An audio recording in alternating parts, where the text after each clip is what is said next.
Thân chào cả nhà, không nên xem chùa đâu đó. Nhớ đăng ký, like, comment để ủng hộ team nha. Đêm khuya uy chất tòa nhà có người hỏi. Sao Di quản lý vẫn chưa đến kiểm tra phòng ngủ vậy? Đúng vậy, bình thường Di là người vô cùng có trách nhiệm. Mỗi đêm trước khi tắt đèn, sấm sét cũng không thể ngăn cản Di. Đến giờ thì khóa cửa. Mọi người đang thảo luận.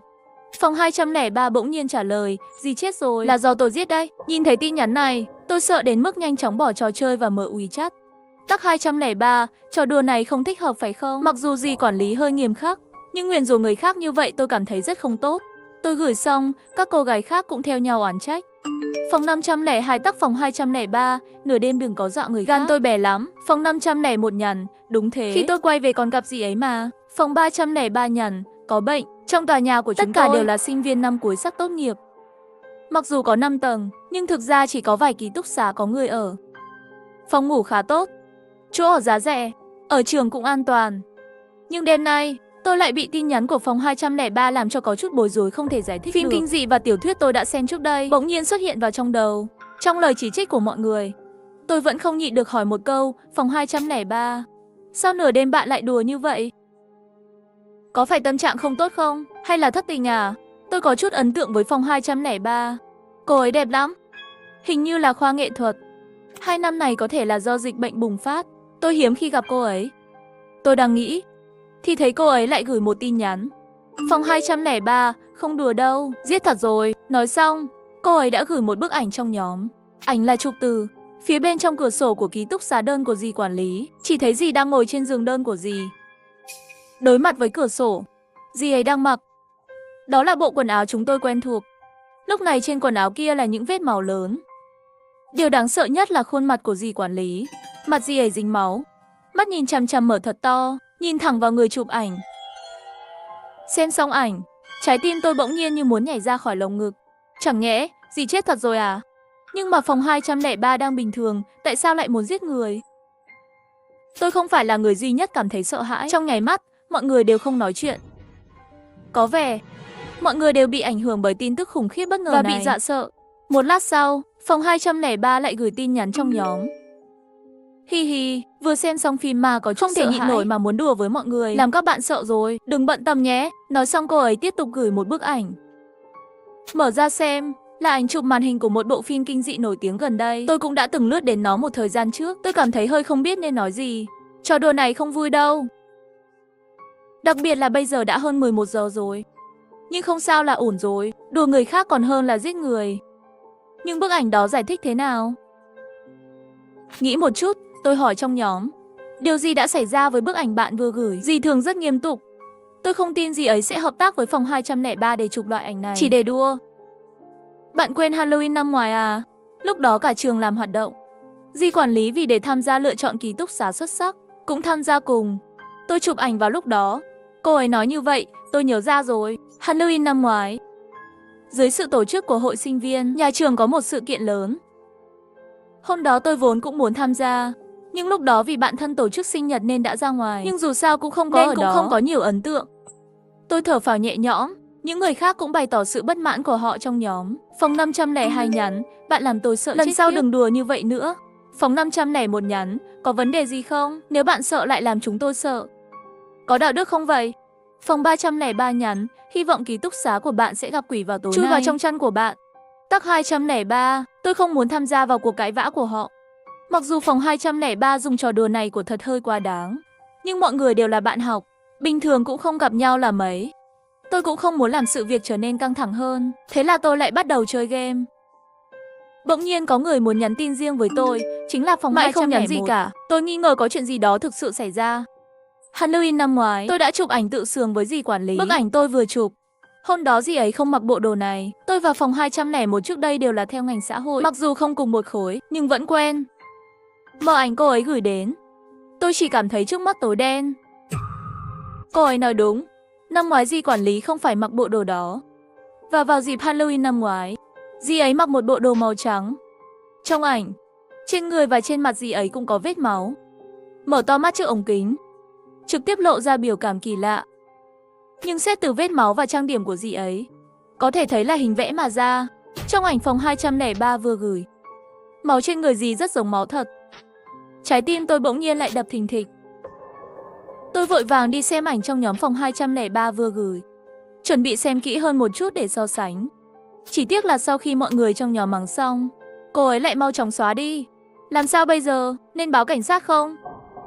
Nhưng bây giờ không có bằng chứng. Phòng 203 cũng nói chỉ là đùa thôi.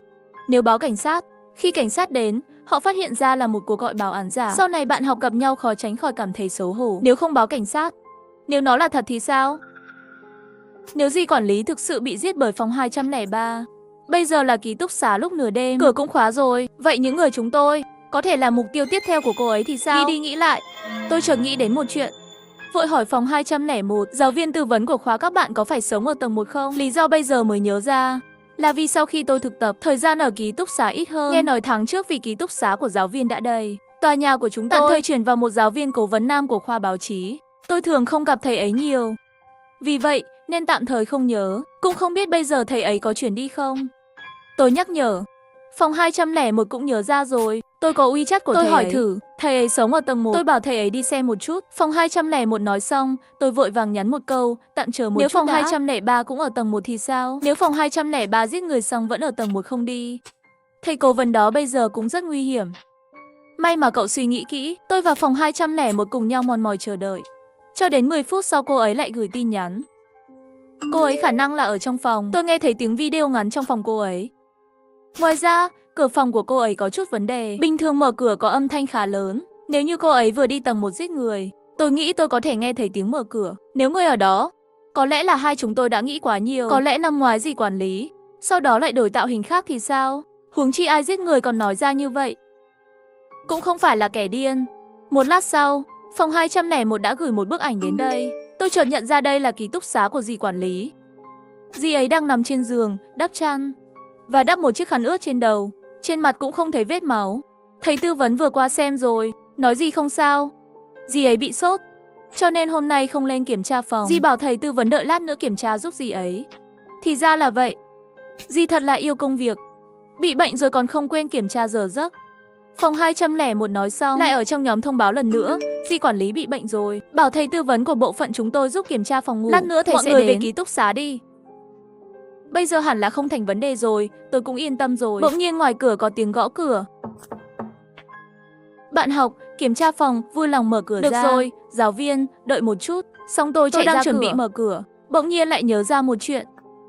Khi mới vào đại học, chúng tôi luôn do nhân viên tư vấn phụ trách kiểm tra phòng ngủ. Khi kiểm tra, tất cả đều yêu cầu giáo viên nam và nữ phải làm việc cùng nhau. Ký túc xá nữ sinh do nữ giáo viên vào kiểm tra vệ sinh, nam giáo viên đứng ở cửa, và ngược lại. Đôi khi cô giáo có việc, vậy thì giáo viên nam đến số người qua cửa, thường không vào ký túc xá nữ. Bình thường chúng tôi không cần mở cửa. Tôi nhớ người hướng dẫn ở tầng dưới. Đến trường cũng nhiều năm rồi. Theo lý thuyết, thầy ấy nên biết quy tắc này. Nghĩ một chút, tôi nhanh chóng gửi tin nhắn cho phòng 201. Cố vấn của bạn vừa vào ký túc xá của bạn phải không? Cho gần 1 phút. Phòng 201 đều không trả lời tôi khi tôi nói chuyện với cô ấy. Hầu như tin nhắn của cô ấy đều là trả lời trong vài giây. Ngay cả trong lớp cũng không ngoại lệ.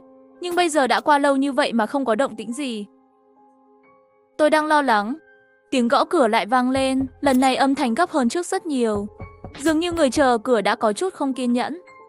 Bạn học của phòng 402, em ngủ chưa? Xin vui lòng mở cửa. Đêm nay thật sự có chút kỳ lạ. Nửa đêm. Đầu tiên là Di quản lý sẽ không ngại mưa gió. Lần đầu tiên không đến kiểm tra phòng ngủ. Bây giờ cố vấn này lại như quên mất quy tắc của trường vậy. Mở hay không mở? Vô thức, trên đầu tôi đã có một lớp mồ hôi lạnh. Đang suy nghĩ, cánh cửa động đậy. Ký túc xá của chúng tôi tương đối cũ, tất cả đều là cửa sắt. Mặc dù tôi đã đóng cửa, nhưng nếu bạn kéo mạnh bên ngoài, sẽ xuất hiện một vết nứt khá lớn. Hẳn đây là bởi vì ký túc xá chỉ có một mình tôi ở. Vì để thuận tiện, tôi luôn ngủ ở tầng dưới, đối diện với cửa. Nói cách khác, nếu như bên ngoài có người nhìn từ khe cửa vào bên trong, trực tiếp có thể nhìn thấy tôi và giường của tôi. Gần như vô thức, tôi nhanh chóng trốn vào giường đối diện. Vừa làm xong thì thấy cửa bị kéo ra một khe, rồi một khuôn mặt dán vào khe cửa. Đến nỗi tôi không thể phân biệt được trong một khoảng thời gian hắn có phải là cố vấn đó không. Sau đó hắn cố gắng điều chỉnh phương hướng. Ánh mắt lạnh như băng đang nhìn về phía ký túc xá, dường như đang tìm kiếm thứ gì đó. Hắn đang tìm gì vậy? Má ơi! Tôi lo lắng kiểm soát bản thân không phát ra âm thanh. Ở một góc mà hắn không nhìn thấy. Không thấy bóng tôi. Hắn lại tiếp tục gõ cửa, bạn học. Người đâu, mở cửa đi. Giọng hắn ta rất nhẹ nhàng, nghe như một giáo viên bình thường. Nhưng hành động của hắn và đôi mắt đó nhưng lại làm tôi sợ hãi. Bộ não của tôi chuyển động rất nhanh. Nghĩ rồi nghĩ, cuối cùng cũng tìm được một lý do thoái thác. Thầy giáo, tôi bị chuột rút ở chân trong nhà vệ sinh. Giờ không cử động được, không để hắn vạch trần. Tôi cố tình nhấn âm thanh rất thấp, khiến hắn ta nghĩ đó là âm thanh phát ra từ nhà vệ sinh. Khuôn mặt trong khe cửa lùi lại một chút. Sau đó chỉ nghe hắn ta nói, vậy tôi lên lầu trước. Lát nữa lại xuống, chờ cho đến khi tiếng bước chân đi xa. Tôi vội vã vào nhà vệ sinh, sau đó khóa cửa lại. Sau đó tôi bắt đầu gửi giọng nói cho phòng 201. Đợi nửa ngày cũng không ai trả lời. Trái tim tôi một hụt hẫng, chẳng lẽ xảy ra chuyện gì sao? Tôi nhanh chóng sắp xếp các tin nhắn vào tối hôm nay. Hiện tại trong tòa nhà này có 8 người. Tầng 1 là phòng của dì quản lý, tư vấn viên. Tầng 2 là phòng 201 và 203.